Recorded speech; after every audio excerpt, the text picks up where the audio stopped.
नमस्कार दोस्तों। अब तक हमने कक्षा 11वीं हिंदी के 2 पद्य और 1 गद्य पाठ का अध्ययन किया। तो आज हम व्यावहारिक हिंदी का जो 14 नंबर का पाठ है, हिंदी में उज्ज्वल भविष्य की संभावनाएं, यह पाठ हम पढ़ने वाले हैं, जिनके लेखक है डॉक्टर दामोदर खड़से, जिसका पृष्ठ क्रमांक 84 और 88 है। तो आप सब अपने अपने किताबें निकालें और पृष्ठ क्रमांक 84 और 88 निकालें। तो मित्रों, इस पाठ को पढ़ने से पहले हम लेखक का परिचय, उनकी प्रमुख कृतियाँ, विधा परिचय और पाठ परिचय कर लेते हैं। तो हम पहले लेखक परिचय कर लेते हैं। दामोदर खड़से जी का जन्म 11 नवंबर 1948 को जिला कोरिया, छत्तीसगढ़ में हुआ। आपकी प्रारंभिक शिक्षा रामपुर में तथा स्नातक एवं स्नातकोत्तर शिक्षा नागपुर विश्वविद्यालय में हुई।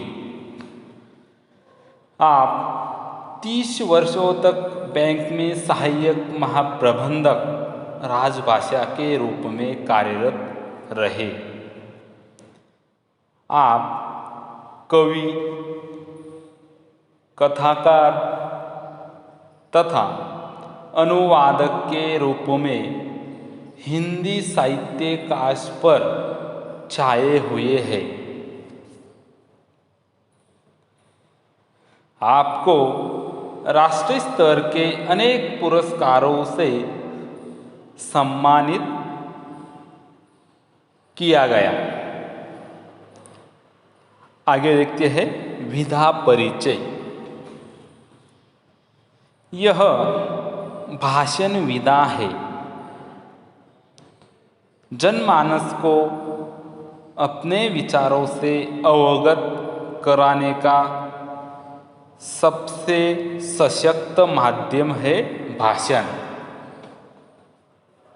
भाषण करना यह एक कला है।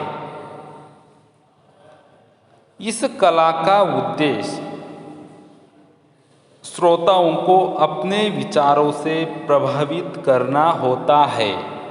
मतलब अपने भाषण से जो श्रोता है उनको अपने विचारों से प्रभावित करना होता है।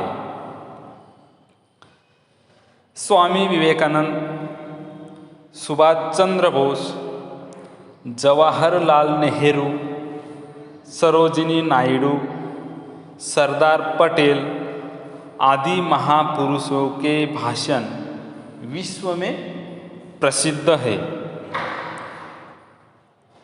आगे देखिए उनके प्रमुख कृतियाँ। भटकते कोलंबस, पार्टनर, गौरिया को तो गुस्सा नहीं आता, ये उनके कहानी संग्रह। काला सूरज, भगदड़, बादल राग, ये है उनके उपन्यास। सन्नाटे में रोशनी, नदी कभी नहीं सूखती, ये उनकी कविता संग्रह। उसके साथ ही उन्होंने मराठी से 21 कृतियों का अनुवाद हिंदी में किया है। आगे देखिए पाठ परिचय किस प्रकार से है। प्रस्तुत पाठ में भाषण का संकलित अंश दिया गया है। मतलब हमें जो पाठ दिया हुआ है यहाँ पर, उसमें भाषण का संकलित मतलब इकट्ठा किए हुए छोटे छोटे भाग है इसमें, जो हमें यहाँ पर दिया गया है। हिंदी के माध्यम से रोजगार की बढ़ती संभावनाओं से संबंधित विचार प्रस्तुत करना लेखक के भाषण का मूल उद्देश्य है। मतलब हमें यहाँ पर भाषण के माध्यम से लेखक हमें समझाना चाहते हैं कि हिंदी के माध्यम से हमें रोजगार किस प्रकार से मिल सकता है, रोजगार की संभावना किस प्रकार से हो सकती है, यह हमें समझाने का उनका मूल उद्देश्य है। लेखक के अनुसार आज कई क्षेत्रों में हिंदी के आधार पर रोजगार के अवसर उपलब्ध है।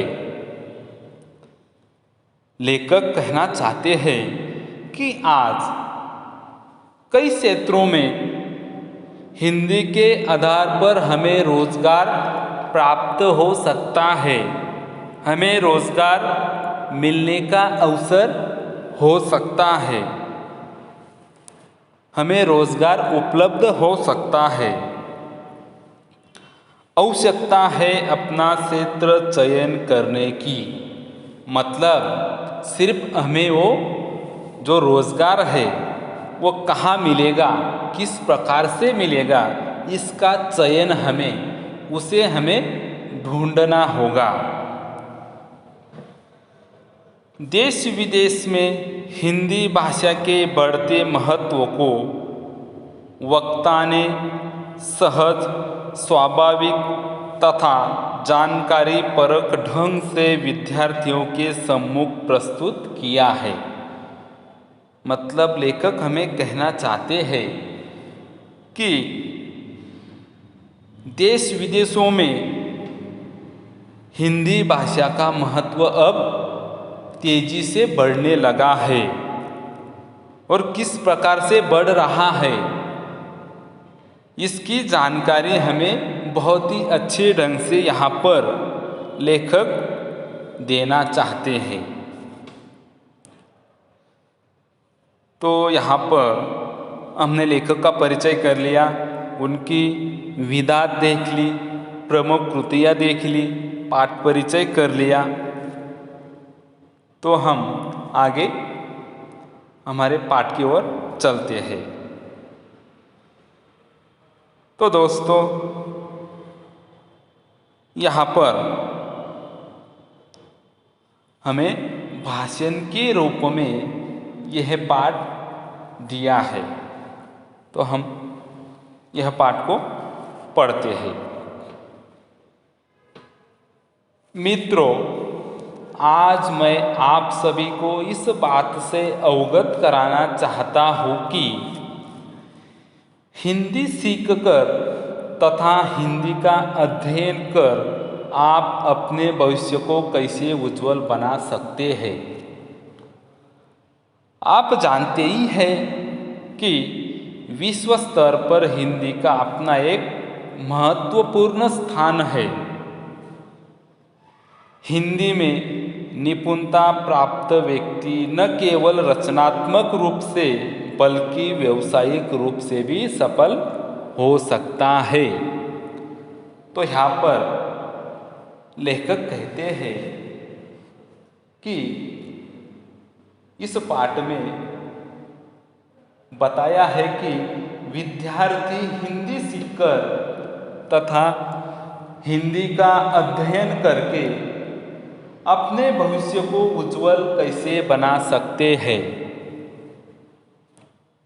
किस प्रकार से रोजगार प्राप्त कर सकते हैं, क्योंकि हमारी जो हिंदी भाषा है वो विश्व स्तर पर बहुत उसका महत्वपूर्ण स्थान बना है, और हिंदी में निपुणता प्राप्त व्यक्ति न केवल रचनात्मक रूप से बल्कि वो व्यावसायिक के रूप से भी सफल हो सकता है। मतलब हिंदी के माध्यम से बहुत सारी जगहों पर हमें रोजगार की प्राप्ति हो सकती है। आगे देखिए, आप में से अनेक विद्यार्थियों के मन में इस बात को लेकर प्रश्न होंगे कि क्या हिंदी को करियर के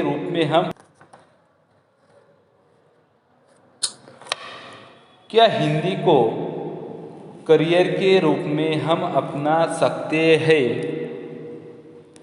हिंदी में निपुणता प्राप्त कर या विशेष अध्ययन कर हम किन क्षेत्रों में रोजगार पा सकते हैं। तो आगे लेखक कहते हैं कि आपके मन में कई प्रकार के सवाल उठे होंगे, कई प्रकार के विचार आए होंगे कि हिंदी को करियर के रूप में हम देख सकते हैं क्या। हिंदी के अध्ययन करने से हमें कहीं पर या किस क्षेत्र में हमें रोजगार प्राप्त हो सकता है क्या। तो आगे लेखक कहते हैं, मैं आपको बताना चाहता हूँ कि हिंदी अनेक संभावनाएं लिए हुए है। हिंदी में बहुत सारे रोजगार की संभावनाएं हमें मिल सकती है। जैसे कि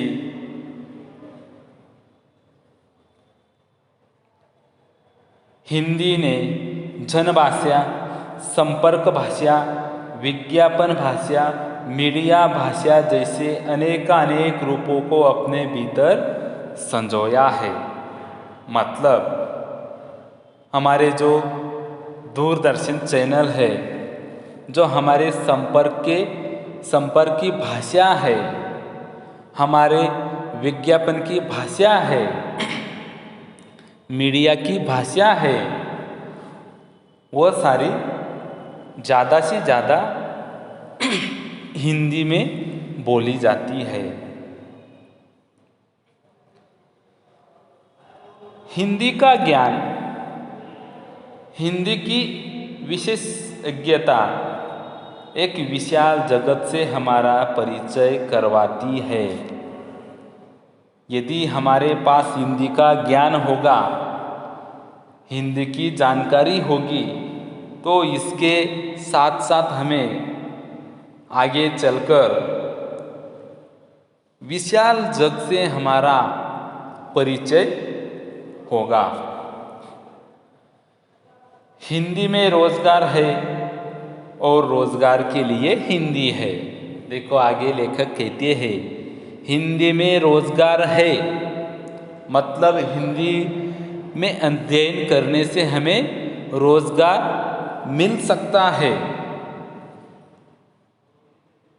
और रोजगार के लिए हिंदी, मतलब यदि हमें रोजगार चाहिए तो हिंदी भाषा का अध्ययन करना बहुत ही जरूरी है।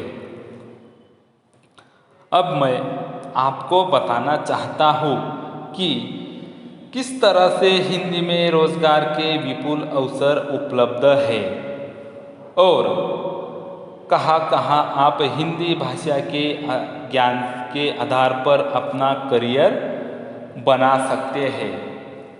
लेखक आगे हमें बताना चाहते हैं कि हिंदी भाषा के ज्ञान के आधार पर आप कहाँ पर अपना करियर बना सकते हैं और कहाँ पर आपको रोजगार मिल सकता है। लेखक कहते हैं, भारत की राजभाषा हिंदी होने के कारण आज हमारे देश में हिंदी का प्रयोग भारत सरकार के मंत्रालयों, संसद तथा लगभग सभी सरकारी कार्यालयों में होने लगा है। इन विभागों में विभिन्न पदों पर कार्य करने वाले कर्मचारियों की भर्ती अवश्य हो गई है। मतलब जिनको हिंदी भाषा का ज्ञान है उनकी भर्ती वहाँ पर अवश्य की जाएगी। आगे कहते हैं, मनोरंजन उद्योग में टीवी चैनलों, फिल्मों तथा रेडियो में रचनाकारों, संवाद लेखकों, पटकथा लेखकों, गीतकारों, गायकों, अनुवादकों, डबिंग कलाकारों को हिंदी सिखाने वाले प्रशिक्षकों, समाचार लेखकों तथा रेडियो जॉकी जैसे रोजगार की अनेक संभावनाएं हैं। बहुत सारी संभावनाएं हमें हिंदी के माध्यम से मिल सकती है।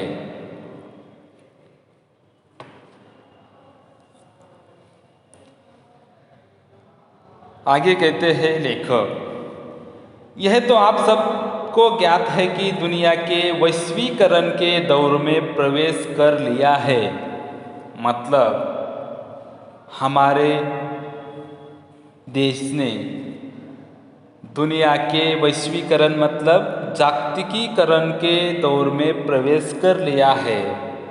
बाजार और व्यवसाय ने देश की सीमाएं लांघ ली है। मतलब हमारे देश से विदेश में जाने की संभावनाएं बढ़ चुकी है, व्यापार होने लगे हैं। अगर कोई देश किसी दूसरे देश में व्यापार करना चाहता है तो उसे उस देश की स्थानीय भाषा से अवगत होना पड़ता है। भारत में भी बहुराष्ट्रीय कंपनियां अपने उत्पाद बेचने के लिए हिंदी और आवश्यकता पड़ने पर क्षेत्रीय भाषाओं का उपयोग कर अपना व्यवसाय बढ़ा रही है। तो यहाँ पर लेखक कहना चाहते हैं कि यदि किसी दूसरे देश से व्यापारी आकर किसी अन्य देशों में से व्यापार करना हो पड़ेगा तो उसके लिए उस देश की भाषा सीखनी पड़ सकती है। पहले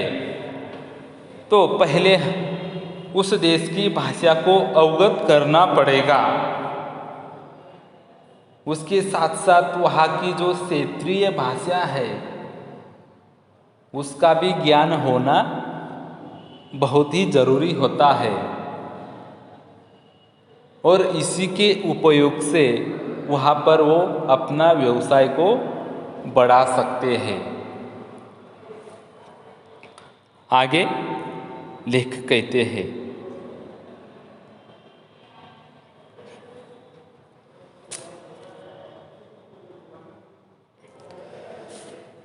भारत संघ की राजभाषा हिंदी होने के कारण मंत्रालयों, संसद तथा सरकारी कार्यालयों में हिंदी में कामकाज करने को अपेक्षित स्तर तक पहुंचाने के लिए प्रयास किया जा रहे हैं। मतलब हमारे जो मंत्रालय है, संसद है, सरकारी कार्यालय है, उनमें सब जगह पर हिंदी भाषा का ही प्रयोग किया जाता है। इसके अंतर्गत हिंदी में प्राप्त पत्रों के उत्तर हिंदी में देना अनिवार्य हुआ तथा केंद्र सरकार और उसके नियंत्रणाधीन सभी कार्यालयों के लिए हिंदी पत्रचार का निर्धारित लक्ष्य दिया गया। मतलब पत्रकारिता का जो भाग है उसमें भी हिंदी भाषा को अनिवार्य कर दिया गया। मतलब पत्र व्यवहार है वह हिंदी भाषा में ही ज़्यादातर होगा। इस तरह हिंदी के अधिकाधिक प्रयोग की अपेक्षा की गई। इसके लिए समुचित कर्मचारियों की आवश्यकता को महसूस किया गया। केंद्र सरकार के कार्यालयों में अनुवाद और मूल पत्रचार सहित अन्य अनेक क्षेत्रों में हिंदी के कार्यान्वयन के लिए कर्मचारियों की भर्ती अवश्य हो गई और इसी की वजह से हर जगह पर कर्मचारियों की भर्ती होने लगी।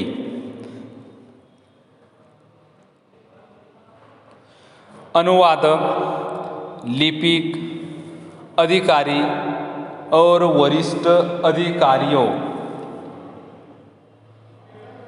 वरिष्ठ अधिकारियों की नियुक्ति की जाने लगी।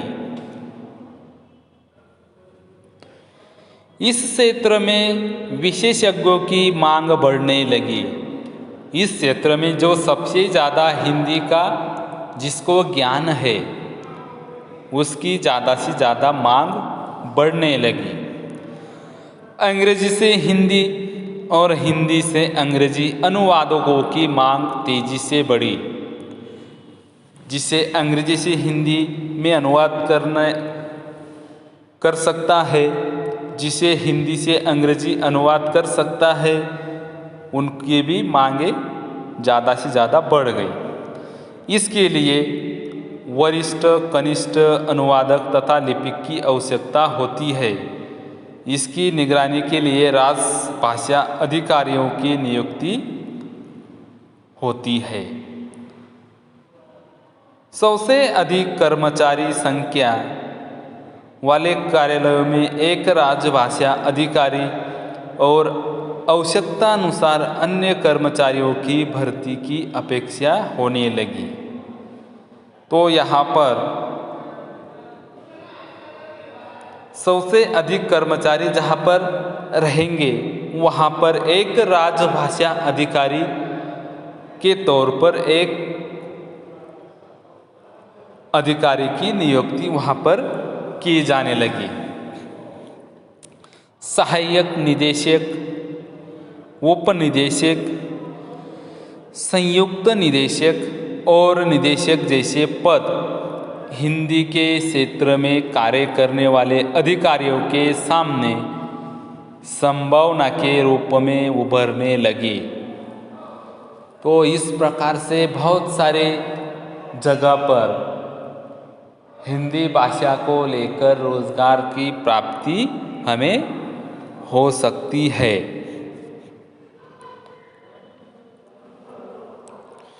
कार्यालयीन कामकाज में हिंदी के उपयोग को सुनिश्चित करने के लिए भारत सरकार के गृह मंत्रालय में राजभाषा विभाग का गठन किया गया है। तो हमारे भाषा को सुनिश्चित करने के लिए, अच्छी तरह से निगरानी के लिए यहाँ पर गृह मंत्रालय में राजभाषा विभाग का निर्माण किया गया। प्रेरणा, प्रोत्साहन, निरीक्षण और निगरानी के लिए कर्मचारियों की नियुक्ति होने लगी। तो हमारे भाषा के ऊपर निगरानी रखने के लिए वहाँ पर कर्मचारियों की नियुक्ति होने लगी। हिंदी में रोजगार के बढ़ते अवसरों की इन आवश्यकताओं की पूर्ति के लिए कई विश्वविद्यालयों ने आवश्यक पाठ्यक्रम बनाए और इस मांग को पूरा करने लगे। केंद्रीय अनुवाद ब्यूरो ने अनुवाद का पाठ्यक्रम चलाया। तो बहुत सारे विश्वविद्यालयों ने आवश्यक पाठ्यक्रम बनाए, तो कहीं पर केंद्रीय अनुवाद ब्यूरो अनुवाद का पाठ्यक्रम चलाते हैं। कुछ स्थानों पर डिप्लोमा कोर्स तो कहीं प्रयोजनमूलक स्नातकोत्तर पाठ्यक्रम तैयार किए गए। जब काम का प्रारंभ दिशा प्राप्त कर लेता है तो उसमें विकास की संभावनाएं बढ़ जाती है। अब विज्ञापनों को ही देखिए, ये तो हिंदी से सरोबार है। सबसे ज़्यादा विज्ञापन हिंदी भाषा में ही प्रचलित होते हैं। इस प्रकार से आगे लेखक कहते हैं।